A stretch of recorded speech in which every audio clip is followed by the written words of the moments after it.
Did you know that 81% of small businesses rely on email as their primary way of getting people into their world? And if you're not writing emails that connect with your audience and present the opportunity for them to buy from you every single day, then you could be leaving money on the table. And hey, if we haven't met, I'm Lise Cartwright, online marketing coach, and I love talking about email marketing, human design, and how to automate as much of your business as possible, which is why I'm super excited about today's video. Because in this video, I'm going to share a whole bunch of tips and tricks to help you transform your email campaigns that have simple messaging to high converting emails, particularly for those people new to your world. So we are going to talk about content, we're going to talk about subject lines, and we're going to talk about call to actions.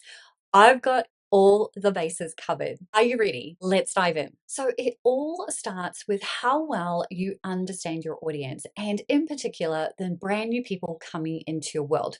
So it is going to depend on how they've come into your world. What lead magnet did they come through? And based on that information does determine the type of emails that you're going to write. Now, I'm a huge fan of making sure that brand new people that come into my email list are presented with a really strong welcome sequence. And in this welcome sequence, you really want to make sure that you do two things. One, you welcome them, right? You literally want the first email that goes out to them after they've received their free thing to literally be an introduction to you, what you believe, what you stand for, what you won't stand for, and basically a little bit of a hint at what they can expect from you going forward. So this email can be short and sweet, or it can be a little bit longer. It's entirely up to you.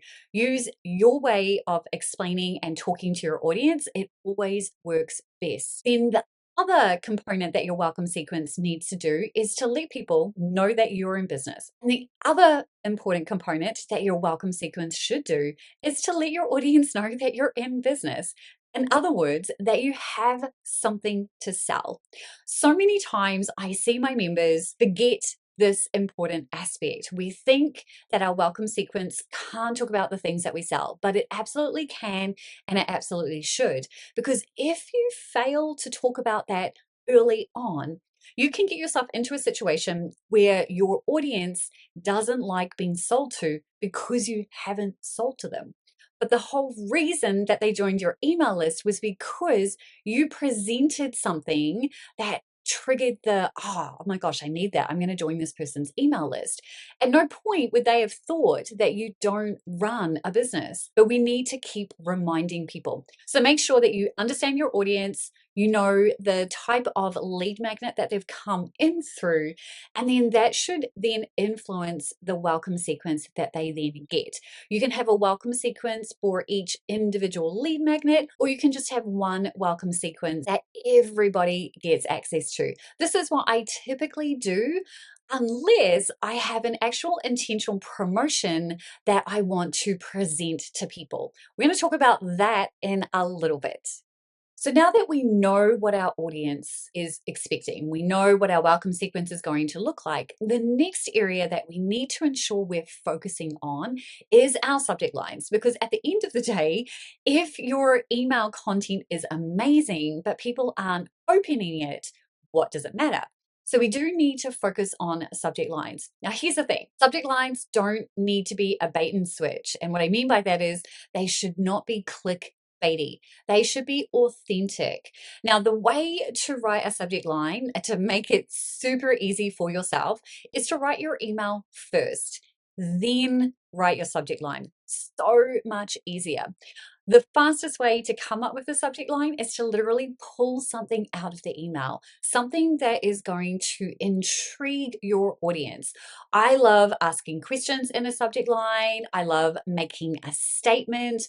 I love using quote, a piece of the actual conversation that I might have had in an email, a story point that just makes sense. But whatever you put in your subject line, it does need to be mentioned in your email. Now, it doesn't have to be a direct line for line mention, but it does need to make sense, right? So we want to make sure that our email subject lines align with whatever it is we're talking about. Then, in terms of making them compelling, making them want people to actually click or open your email, you just want to be thinking about intrigue. Like, what's something that would make this person open up? So things that work really well are, like I've already said, questions, quotes, that type of thing. Emojis, if that's your thing.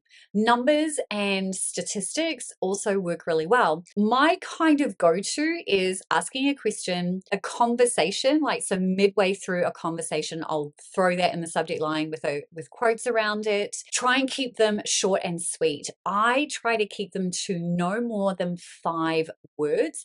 You do have space there to do, I think it's like 50 characters, but honestly, I try to keep it to 5 words so that it actually shows up in someone's inbox. They can see the full subject line versus it being cut off and dots thrown into the mix. So that's how you craft a compelling subject line. But what else do you need to ensure that you're doing? Now we want to ensure that our content is engaging.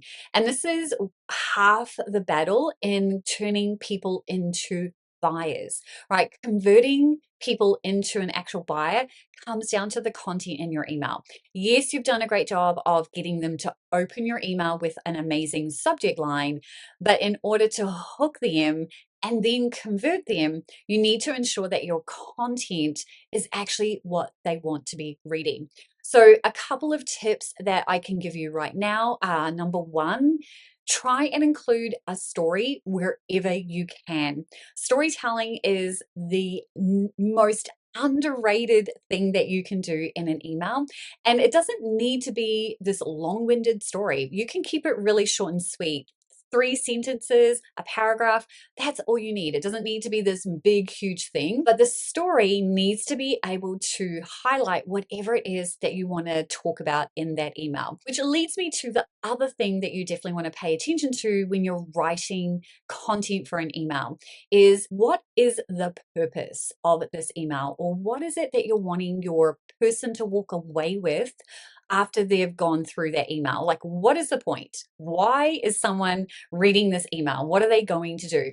So sometimes an email might be purely inspirational. Totally fine. Make sure you're clear on that. Most times though, and I would say 90%, there needs to be a call to action. And so what is that call to action? So if you're someone who likes to reverse engineer, you might want to start with your call to action first, then write your content, write your story, how it leads into the call to action, then you go into your subject line.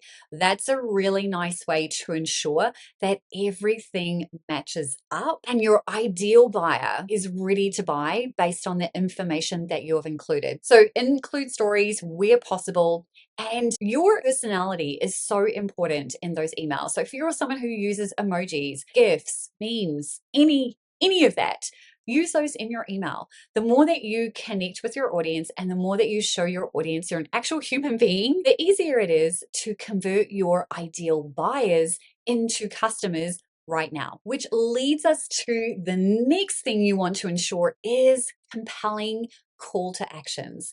So the fastest way to do this is to, like I said, start with your call to action. What is it that you're wanting to do?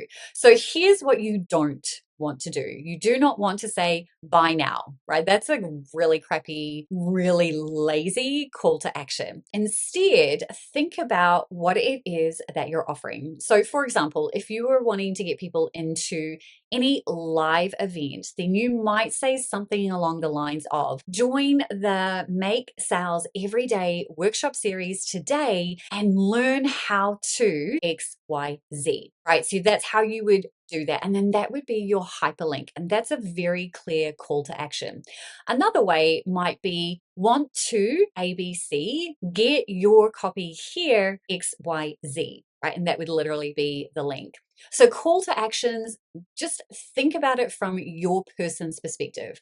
What is the action that you want them to take? And that's how you write it, right? It doesn't need to be the spammy buy now, click here, that type of thing. In a sentence works really well. Now, buttons are also a potential option, but it does depend on your audience. So again, if you prefer using buttons in an email, feel free to go ahead and do that. Again, use emojis. Emojis are fantastic, particularly if you use the pointer, if you use a little target. It's literally whatever you want to do. But it is really important to make sure that your call to action is a sentence and it makes sense, right? You're inviting them to do what? What is it that you're looking for them to take action on? Now, I'm a huge fan of including my call to action again in the PS, but you have two options when it comes to your PS, and it really does depend on just the way that you like to talk to your audience. So in your PS, you can either repeat your call to action in a slightly different way, so come at it from a different angle, or maybe you want to share a little bit more. So this is where you might have case studies, testimonials, that type of thing. Or you can simply switch around, and if you've talked about a story in your email, you could expand on that story in your PS. So entirely up to you. So you're either doing more of an action-based PS or you're doing more of a personality-based PS. Entirely up to you. But don't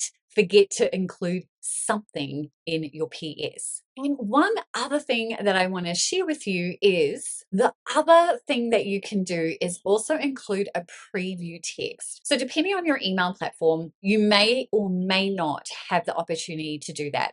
So this is where you put a little bit of context around your subject line. Now, you don't have to do that every single time. I would discourage using the preview if your subject line is a question or a quote with, an actual conversation. I would avoid doing the preview because the intrigue is there. But sometimes it makes sense to actually include some preview text.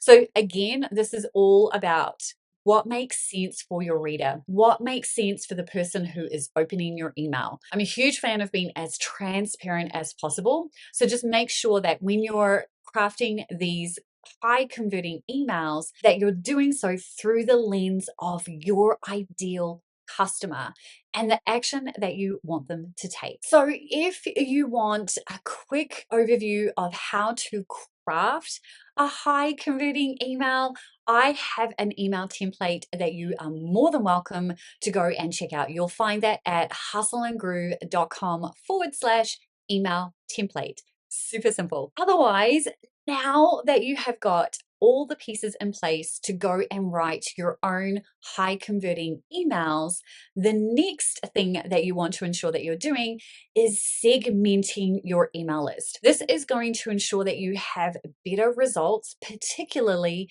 when it comes to launching and promoting to your email subscribers. So I can't wait to share more about that. And that should be the next video here on your screen. I'll see you there.